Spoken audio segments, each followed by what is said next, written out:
something different. Shout out to Grant for encouraging me to make another video.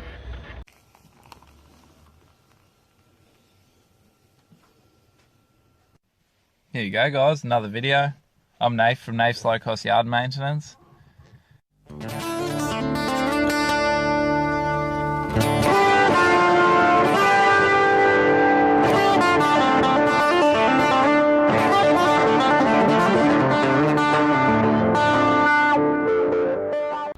Alright, here we go, another video.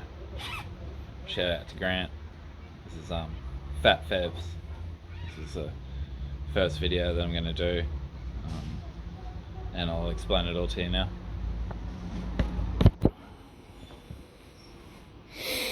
So yeah, it started off with this. This scooter originally was a 12 volt, and I started off, I gave it 14 volts and then 16 volts, and well, now it sits at 18 volts, so it's got 5 cells. I think there's actually 10 batteries in there anyway. 2000 milliamps to make 4000. But yeah, that's how it goes. And so then I started messing around with this bigger Razor E300, and with its electrics I made the battery that's in this Razor now 30 volt with 2 Dyson batteries joined together, and they're like V6 Dyson batteries joined together. So I ran that on up to 32 volts, and that was the limit of its electrics.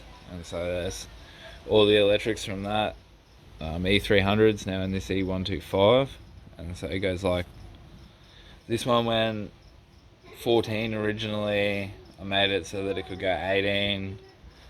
This one went 16 originally, now goes 24, and so that's on 30 volts instead of 24 volts, and it's using the speed controller off the bigger scooter, so now it's a twist throttle, but it's only just a twist on and off throttle. And so in the E300 it has a overvolt, so it's got a 36 volt speed controller, 24 volt 250 watt motor. It runs a 6 amp hour 36 volt lithium ion battery, and it's got a twist throttle, so you can control how fast it goes and everything like that. And so that originally went 24 on 32 volts, so I got it to go 28, I think it was, and it gets up to 41 volts, goes 38 with my daughter on it, went 35 with me on it, so it's like a 10k improvement. And the motor gets up to like 4,200 RPM instead of 2,750. So it's a pretty good increase doing that. And so then I'm like hooked on playing around with all this electrics. So the next thing that happened is I got a bike, and so I thought, looking at these bikes on the train, they always just got the one motor on the front or on the back, and I was like, I'm gonna buy 2 bikes worth of motors, like you can see here, and I'll make one that's got 2 motors on it. And so I lucked out being a rookie, and I ended up with 2 front motor wheels. So I've used the best rim with my project, but yeah, I ended up that side of the wheel here is another front motor wheel, so I couldn't use that because you still need to be able to pedal, and there's nowhere to hook up the gears on the front motor wheel, and so it's just like that. But this is a 200 watts 36 volt front hub motor, and the speed controller's in here, and it's running off this 36 volt Ryobi lithium. It's got a twist throttle the same as the scooter. It's virtually all the same as the scooter, but this is the brushless motor, and so it's just a standard bike with normal pedal and everything. This is the original front wheel that I took off to fit the wheel with the motor, and then yeah, it's just all All the electricals in here. It's just a single speed controller, little box, the same as this one in here. Same as that little silver box speed controller. And that's just fitting in there. And then some extra wiring and that with the throttle and everything all links back in there. And so the idea was going to be to put this another motor like this on the back, but it doesn't work because it's only a front one. So at the moment I've just got the one front thing. I haven't seen how fast it goes or anything like that, but it feels like it goes pretty good for just the one motor on there. So what to look for when you get in the bike to fit the motor up to it, you can see around on this other side here where the motor bolts on, it's got a little, like a locator that goes up inside the fork there where the wheel bolts on. And you see on the back in that slot where the gears bolted on there. On this other side, yeah. So the motor locates into that. So you need to have these bolt-on type wheels, because especially the hub wheel motor ends up being a bigger bolt and a bigger axle. So it's a really snug fit into the forks. Alright, this is just a standard bike. You can buy one of these like exactly the same from Kmart. So I got with the back suspension and the front suspension. And it's probably flimsy and not going to handle any sort of speed. So this bike's probably just suited to the either back or front single motor setup. It's got like a really cushy seat. And the idea with the battery was to make sort of like a petrol tank little cover to go over it. But at the moment I'm not trusting of the system, so I've got it so I can easily just disconnect if I need to, as well as the on-off button is just down here to turn it on and off. And so on your controls up here, so you have your on-off button here to turn it on and off, as well as master override switch, the button for the horn, and then the original gears for the front derailleur, brake lever. It's got wiring in it for the braking. It does some sort of braking in the motor, so it gets a signal from the brake lever to switch from driving to braking. The cable from the throttle, the cable from the brake lever, the bell, and the light. It's basic for testing it. Just a normal V-type brakes, front and back. And so they work on the side of the rim, so there's no worries about like alignment or anything like that. It's really straightforward to put that on. And then it's got the dual suspension little spring thing, and then yeah, just a fairly overall good condition, but definitely just a cheap second-hand bike.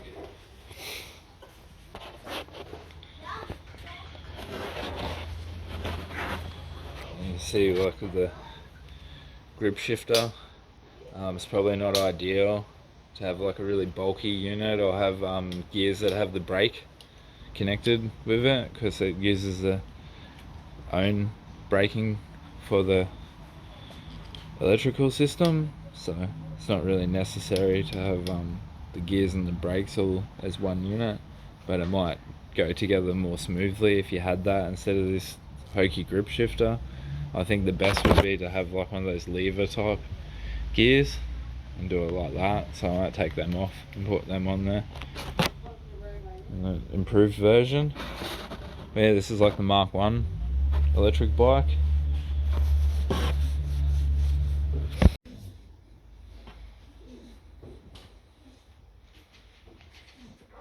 So here's where I've made up from my mistake of buying 2 front wheels by buying 2 back wheels. And then I've got this another front hub that matches this Bafang 350 watt, 250 watt or something. Bafang 36 volt hubs. So I've got 2 of them. They're on 27.5 rims. So that's like the Mark II version of the one outside there. Using this 48-volt scooter for the electrical system. I'm going to try and integrate the dash and throttle set up like this with the thumb throttle. And yeah, these wheels, but I'll change this one here to be this one, this hub, so then that'll be my new front wheel.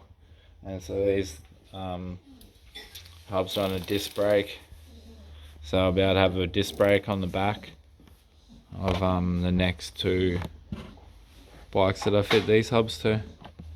But I'll probably end up making two dual motor bikes, one with the two Bafang motors and then at least another rear motor, and then I got two of those front wheels out there, so I got the potential to make another rear motor and another two front motor bikes, if there's a demand for them. But yeah, at this stage I'm going to make like a 1500 watt dual motor 27.5 inch bike. We'll see how that goes. So there we have it, the 26 inch rim with the 250 watt Bafang motor in it. So that's what it used to be in. This one there, the same. So there it goes in there. One down, one to go. So Mark 1 prototype, the 36 volt, the 12 amp controller and 200 watt front motor, 23.5 without pedaling. You can push it faster, but it feels like it's like forcing the motor to go. So 23.5, a single front motor, and so this one's 250 to 750 watt. So put that one in the 48 volts. So last night I laced up this other wheel. So the back wheel is a single cross, and front wheel's a double cross. So I've got to true them up now. They already are true, I just need to tighten up. Put some tension on the spokes so they're strong.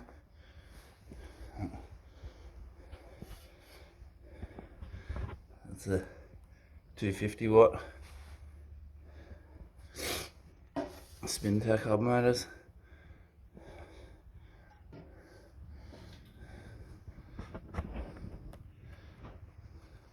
This is a 250 watt Bafang.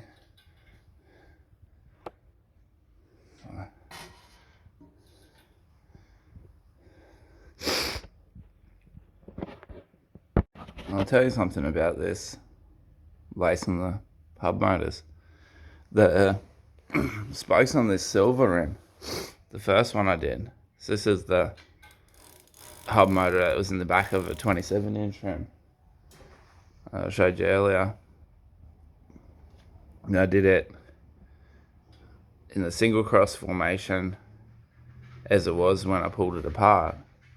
Now it was because of the spokes 212 millimeters. They're a 14 gauge, no, 12 gauge spoke, where your standard spoke is a 14 gauge. And so I've actually replaced a couple up here. That's a 12 gauge spoke next to a 14 gauge. And I say all the ones on this one are all 14 gauge. So there's another one there, 14 gauge, and then the 12 gauge. You see there's still loose spokes around, so tighten all that up and true them up, and be good to mount them to the bike. And this one, this was a 26 inch front wheel. This is the one that I used in testing, and this was a brand new hub motor, and so it was laced in this double cross formation, It's got a 215mm spoke. So, as I'm aware, it won't lace up in the single cross formation because the spokes are too long. With this extra distance in the double wall rim.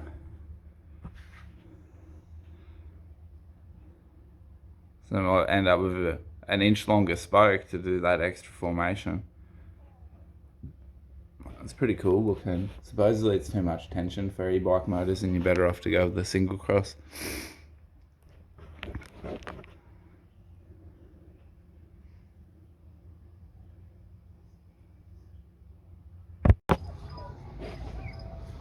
Just put it all back to standard.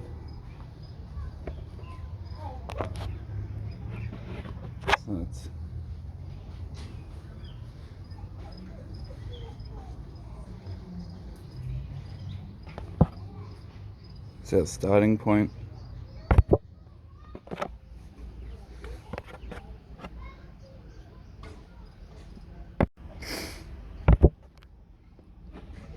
Just mock fit the battery so it fits like. It's a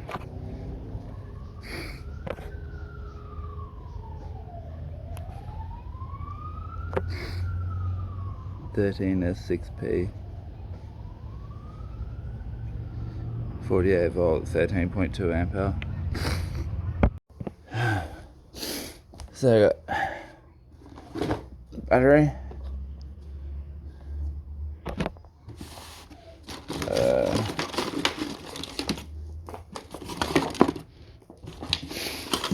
motor controllers, so it's a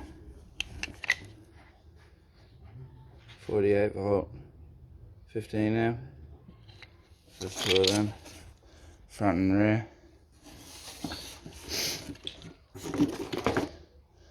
So there's your connector.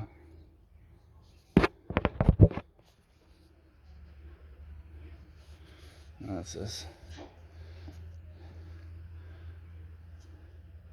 That's the front one. So like in the future this will be up here.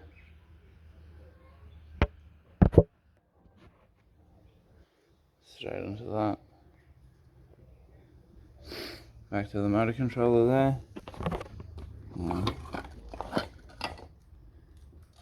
T throttle with volts display.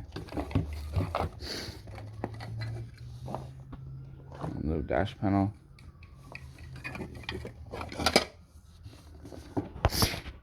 So I've just put it all together. So essentially we've got a working e-bike. Up here, the key throttle, the dash face, around to the controllers, and battery, now to the wheel motors. So, essentially there's a whole working system there. Let's see, 53.2 volts.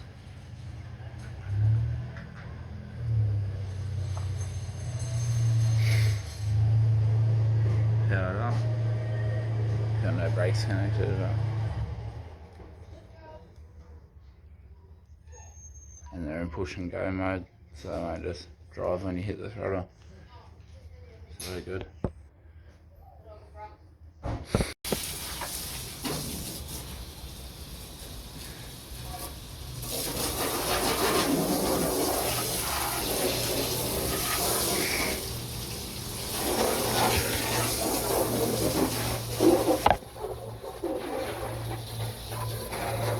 So I've laced the wheel, so it's a process of trimming the rim and tension at the spokes. So it's on the front wheel at the moment. Just about there. A little bit of wobble. Not too bad. Pull the back door off the car. Trimming up the back wheel now. It's not too bad. Straight out of spoke in it. Yeah, So that's the back, the front. Let's go. There you go. So I got both the wheels. It's all hooked up. Pedals. All the electrics, controllers, battery, dash, key, throttle. Hit the throttle.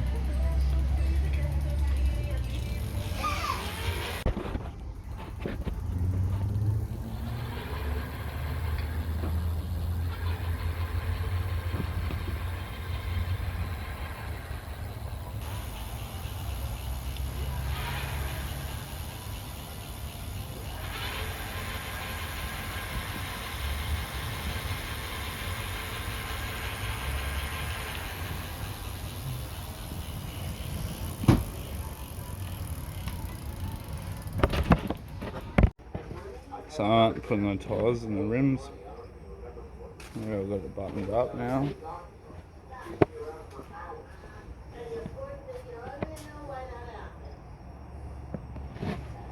Little dashes on, keys on, battery, speed controller. And yeah, that's the back tyre. I put the front tyre on. The rim's fairly close, it's still not perfect.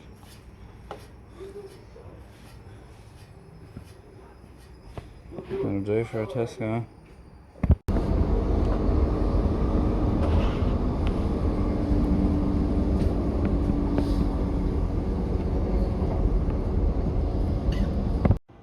So here it is after I've driven it to work. It's like Wednesday, I've been driving it since Monday. Last night I decided to disconnect the front motor and just run the rear motor, and I noticed absolutely no difference in performance. It might be slightly slower off the mark, but it's definitely more zippy. So yeah, that's that. It's doing like 36 on its own power.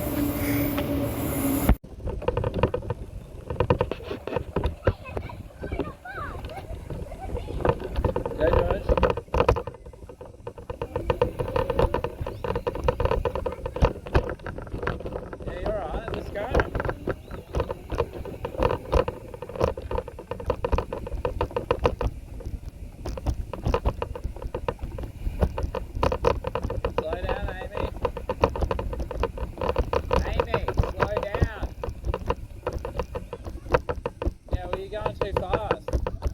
You're going more than 20. Jim's going 20 and you're getting away from it.